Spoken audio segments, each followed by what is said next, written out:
How's it, John? Let's see. I don't have anything to drink. I just had a gin and tonic, but I'm dressed like this. Living in different seasons. Yeah, I'm like, it's wintry. I did a run. He ran, he ran up the mountain. Yeah. Went up an Irishman, came down an Englishman. Yeah, whatever that means. So Munster played. Yeah, Munster sort of. There was only going to be one outcome there. Closer than I actually thought. Yeah. 23-7. Ospreys' try was pretty good, but after that they didn't really have anything else. Great try. Yeah. And that good was hands. early on, and then it was still kind of even Steven. So then I thought maybe this could be a game, but no. They just have too much power, too much experience. But I think Ospreys can be proud of the game and proud of their season. They did well to make it into the playoffs. They won some. I mean, they beat the Stormers in Cape Town. That was a good. I mean, if you we'll chat about it just now, but the Stormers aren't a bad team. Yeah. They have won before, so winning that that scoreline doesn't embarrass them or anything. Now, a URC comment though for the competition is one played 8 2 seasons ago, Leinster Glasgow, and it was an absolute smashing. Score? It was something 72 whatever. So for the competition, the fact that one can play 8 and it's only 23-7 is actually brilliant, because that means that it's sort of kind of leveled out. Strengthening. But strengthening Glasgow has, teams. I mean, they've had a new coach now for a season or two, or was it one season? Yeah. And that's made a massive difference. Yeah. What that also tells you is it only takes one season. It takes a great coach. Yeah. The players are good enough. The Ospreys are good enough. Yeah. So Munster will play at home now. Yeah, they'll play then Glasgow. Yeah. And they've got a good. That should be a cracker. But at home, you would think that they'd probably. Yeah, let's discuss that at the end. The end. Okay, sorry, I'm jumping the gun. So, and then it was the Bulls at Loftus. I was there. Against Benetton. It was a nervy. What I felt about the beginning of the game is we had a few chances. Yeah.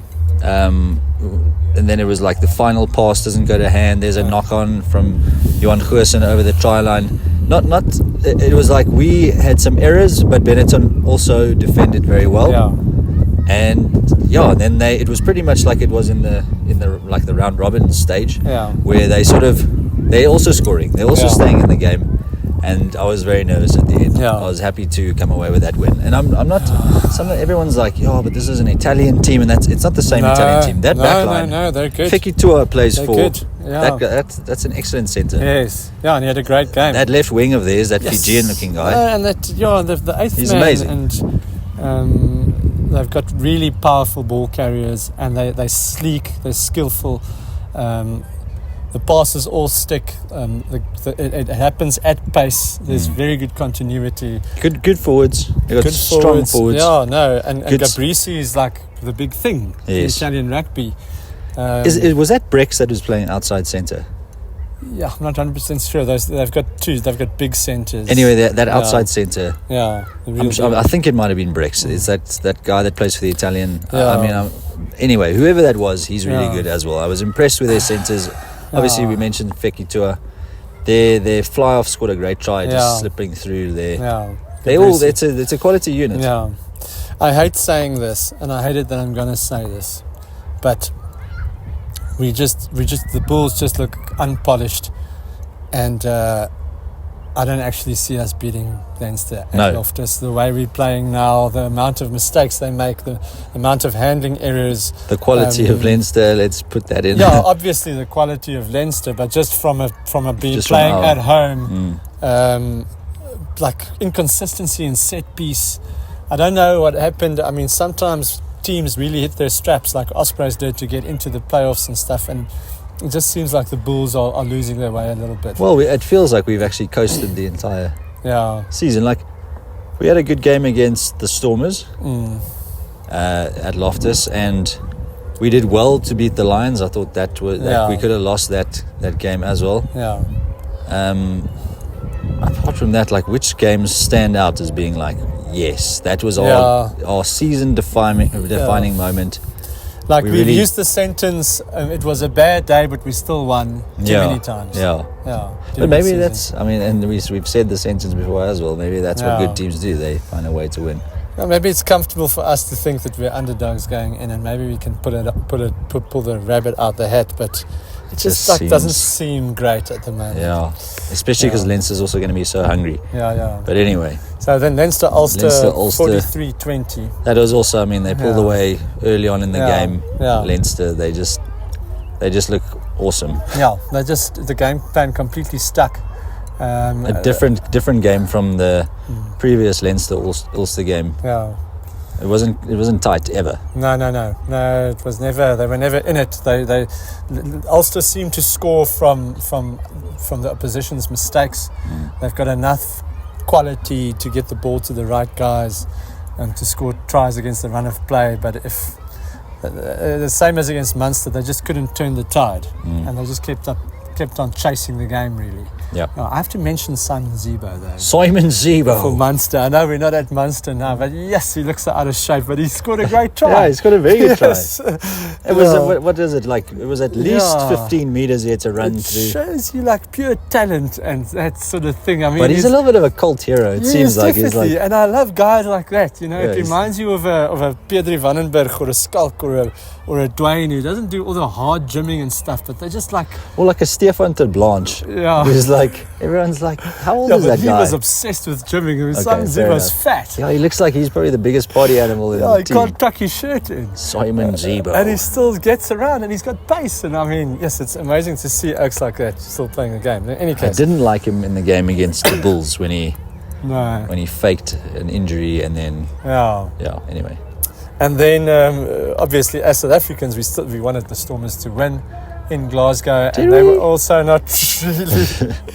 They were not really in the game. 27-10. Yeah, but I think they could have been. Those were difficult kicks. Like I want to bring up Mani, but they were difficult kicks. Those are the two opportunities in the game for him to kick at posts. And maybe even it could kicking out of hand, 50-50 stuff that just didn't work. It's not his fault that they lost. Yeah. It's not his fault. But it could have been his fault that they won. Eddie kicked both those kicks over. They're in the game. It's 14-13. You know, it's a confidence thing. It's building towards Glasgow, sort of changing the momentum of the game. Yeah, that sort of thing. Like a Dan Carter can change that. Morne Steyn, whatever. Yes. And Mani Lubbock too.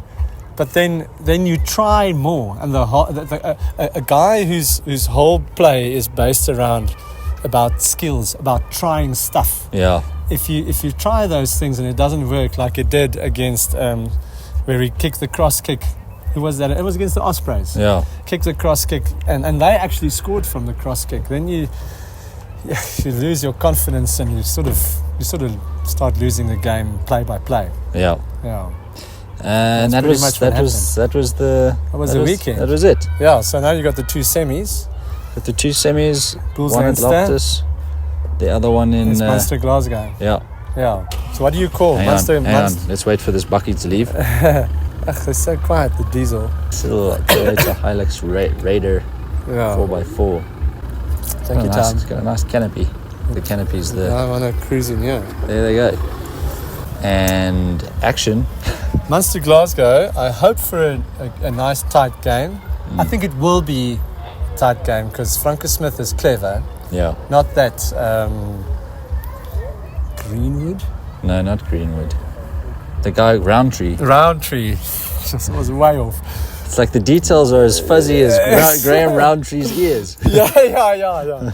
He's also obviously, I mean, bad start to the season and just like getting stronger and stronger at exactly the right time. They've said the injuries cost them in the beginning, but so you have to say Munster. Munster, yeah.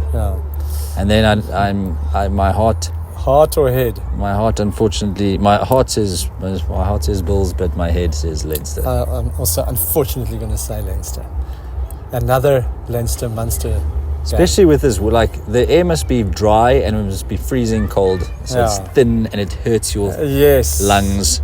and then like everyone's got chapped lips and that sort of thing. But even then, it only helps if you defend a hell of a lot, because they're getting used to the conditions. Yeah. So if the Bulls can have a lot of ball and Leinster has to defend a lot, it might have an impact. But if Leinster has the amount of ball that we think they will have, the altitude will have less of an impact. And the thing is, this is almost like a dress rehearsal for 3 weeks from now. Yeah. Springboks, Ireland.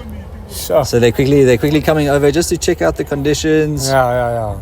Get a bit of a practice run. Yeah. Yeah. It's been a hell of a season. Hell of a season. Is that it? Cheers. I have nothing to.